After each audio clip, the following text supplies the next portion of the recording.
இந்த சேனலுக்கு புதுசுன்னா இந்த ரெட் கலர் சப்ஸ்கிரைப் பட்டனை கிளிக் பண்ணிடுங்க. கூடவே பெல் ஐக்கானை கிளிக் செஞ்சுருங்க. அதில் உள்ள ஆல் ஆப்ஷனில் செலக்ட் பண்ணிடுங்க. சரி வாங்க இப்போ வீடியோக்குள்ளே போகலாம். ஹாய் ஃப்ரெண்ட்ஸ், நான் உங்கள் கிசான் ஜென்ரல்.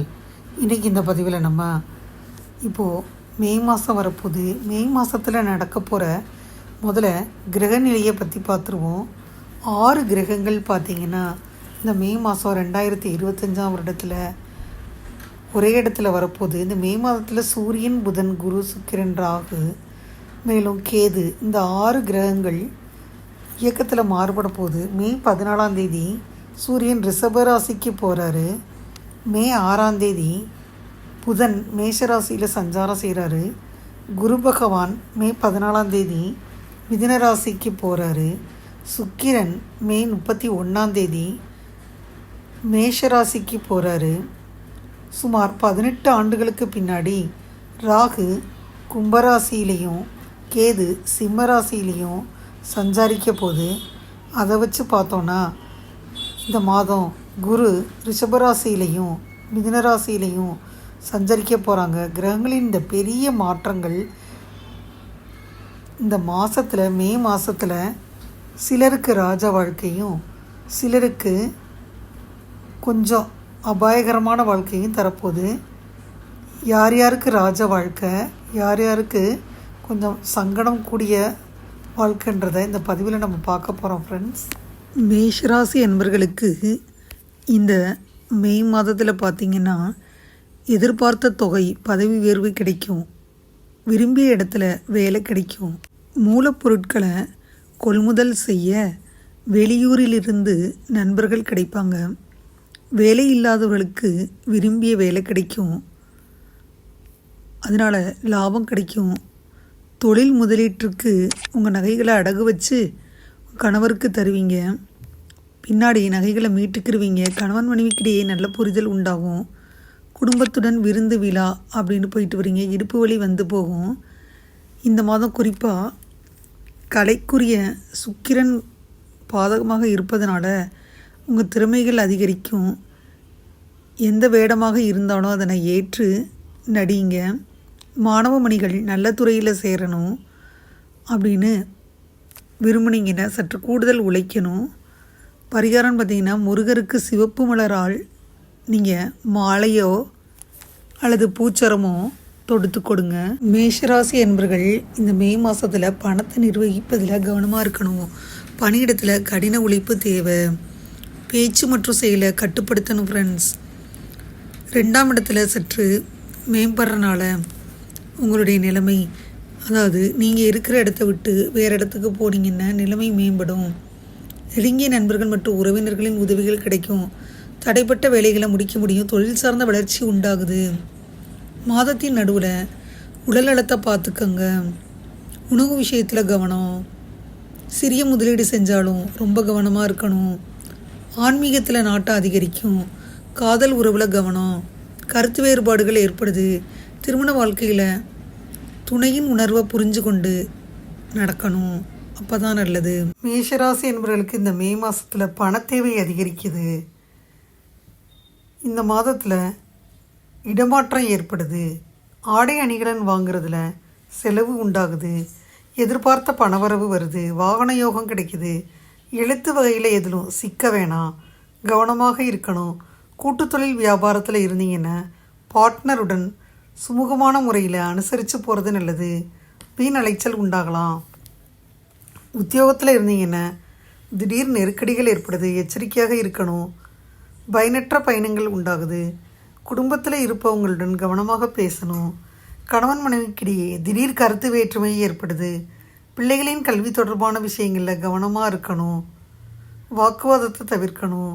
பெண்களுக்கு பணவரத்து திருப்தி தரும் சூழ்நிலையில் இருக்குது. வெளியூர் பயணம் போகணுன்னா தோழிகளுடன் சுமூகமாக பேசி வெளியூர் போகலாம். கலைத்துறையில் இருந்தீங்கன்னா நீண்ட நாட்களாக மன அழுத்தம் இருந்துச்சுன்னா நீங்கும் சூழல் உருவாகுது. உடனிருப்பவர்களுடன் ஒத்துழைப்பு கிடைக்கிது. கவனமுடன் செயல்படுங்க. அரசியல்வாதிகளாக இருந்தீங்கன்னா மனம் மகிழும்படியான சூழ்நிலை இருக்குது. வெளியூர் போக நேரிடும். கட்சி பணிகள் மிக துரிதமான நடப்பதற்கான சூழல் உருவாகும். மாணவர்களுக்கு கல்வியில் வேகம் இருக்குது. சக மாணவர்களிடம் சுமூகமாக அனுசரித்து போகிறது நல்லது. பணவரத்து அதிகரித்தாலும் விருப்பமானவர்களை சந்தித்து உரையாடி மகிழ்ச்சி அடைந்தாலும் உங்களுக்கு மனத்துணிவு தேவை. எந்த ஒரு காரியத்தையும் துணிவுடன் செஞ்சு நன்மை அடைவீங்க. பயப்படாதீங்க. போட்டி பந்தயங்களில் ஈடுபடுவதை தவிர்ப்பது நல்லது. தொழில் வியாபாரத்தில் ஈடுபட்டிருந்தீங்கன்னா ரொம்ப எச்சரிக்கை தேவை.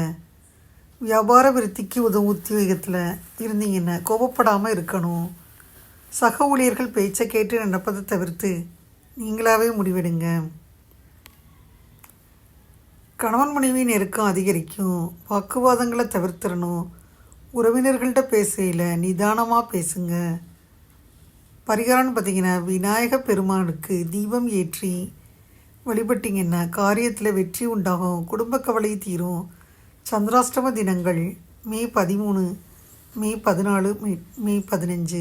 மே மாதத்தில் கலவையான பலன்கள் மேசராசி அன்பர்களுக்கு இருந்தாலும் தொழில் ஸ்தானத்தின் அதிபதி கடந்த மாதங்களைப் போலவே இந்த மாதமும் 12ஆம் வீட்டிலேயே இருக்கிறாரு. சனியின் இந்த இடம் பொதுவாக நல்லதாகவே கருதப்படலை. சனி அவர்களின் பிறந்த இடத்தை விட்டு வேலை செய்பவங்களுக்கு அவ்வப்போது சில நல்ல பலனை தருவார். வெளிநாட்டில் வேலை செஞ்சிங்கன்னா நல்ல பலனை பெறலாம். பொதுவாக இந்த மாதம் சனி பகவான் குரு ராசியில் இருக்கிறாரு. சில சமயங்களில் சாதகமான பலனை பெறலாம். வியாபாரத்தில் ஈடுபட்டிருந்தால் இந்த மாதம் சராசரி பலன்கள் தான் இருக்கும். வணிக பயணங்களை மேற்கொண்டிருந்தீங்கன்னா வெற்றிகரமான வணிக பயணங்கள் இருக்கும். கல்வி கண்ணோட்டத்தில் மே மாதம் பொதுவாக சராசரி முடிவுகளை விட சிறந்ததாகவே இருக்குது.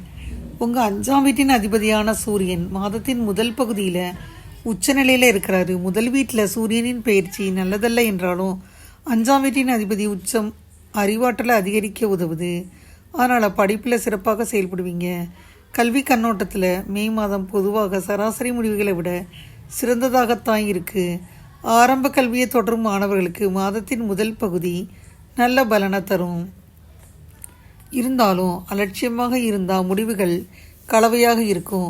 உயர்கல்வி பெறும் மாணவர்கள் தொடக்க கல்வி பெறும் மாணவர்களுடன் ஒப்பிடையில் சிறந்த முடிவுகளை பெறலாம். மே மாதத்தில் குடும்ப விஷயங்களில் நல்ல பலனை பெறலாம். 2ஆம் வீட்டின் அதிபதியாக சுக்கிரனின் மாதத்தின் கடைசி நாள் அதுவரை உச்சநிலையிலே இருக்கிறாரு. மாதத்தின் முதல் பகுதியில் குரு உங்கள் 2ஆவது வீட்டில் பயிற்சியாகிறாரு. இந்த மாதம் உடன் பிறந்தவர்களுடனான உறவுகள் கலவையாக இருக்கலாம். இடையில சில ஏற்றத்தாழ்வுகள் இருக்கும். காதல் விவகாரங்களை பற்றி சொன்னோம்னா இந்த மாதம் 5ஆம் வீட்டின் அதிபதியான சூரியன் மாதத்தின் முதல் பகுதியில் உச்சநிலையில் இருக்கிறாரு. முதல் வீட்டில் சூரிய பயிற்சி சுபமாக கருதப்படாவிட்டாலும் உயர்ந்த நிலையில் இருப்பதனால குறைந்த அன்பு கொண்டவர்கள் நல்ல பலனை பெறுவீங்க. திருமண வாழ்க்கையில் 7ஆம் வீட்டின் அதிபதி இந்த மாதம் உச்சநிலையில் இருக்கிறாரு. இந்த சூழ்நிலையில் 7ஆம் வீட்டின் அதிபதி கலவையான முடிவுகள் இருக்குது. உறவுகளில் இணக்கம் ஏற்படுவதற்கான நல்ல வாய்ப்புகள் இருக்குது. வேலை பிஸியாக அல்லது வேறு சில காரணங்களால் கொஞ்சம் தூரம் இருக்கும். இந்த மாதம் உங்கள் லாப வீட்டின் அதிபதியான சனி 12ஆம் வீட்டில் இருக்கிறனால சாதகமான சூழ்நிலையாக இல்லை. அதாவது லாபத்துடன் செலவுகளும் இருக்குது. உங்கள் கடின உழைப்புக்கு ஏற்ற பலன்கள் கிடைக்காம போகலாம். அதிருப்தி அடையலாம். உங்கள் லக்னம் அல்லது ராசிக்கு அதிபதியான செவ்வாய் இந்த மாதம் முழுவதுமாக பலவீனமான நிலையில் இருப்பதனால உடல்நிலையில் சில பலவீனங்கள் ஏற்படும். உடல்நிலையில் சில ஏற்ற இறக்கங்கள் இருக்குது. அதனால் நீங்கள் உடம்பை பார்த்துக்கணும். பரிகாரம் பார்த்தீங்கன்னா இந்த மாதம் வெல்லம் சாப்பிடக்கூடாது. இதுவரை இந்த பதிவில் மே மாத ராசி பலன் மேசராசி அன்பர்களுக்கான மே மாத ராசி பலன் 2025ஆம் ஆண்டுக்கான ராசி பலனை பார்த்தோம்.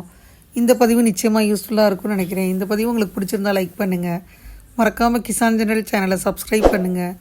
கூடவே இந்த பெல்லைக்கான ப்ரெஸ் பண்ணுங்கள். அப்போ தானே வீடியோ போட்ட உடனே உங்களுக்கு நோட்டிஃபிகேஷன் வரும். தேங்க்யூ ஃபார் வாட்சிங். Thank you friends. பாய். அடுத்த வீடியோவில் பார்ப்போம்.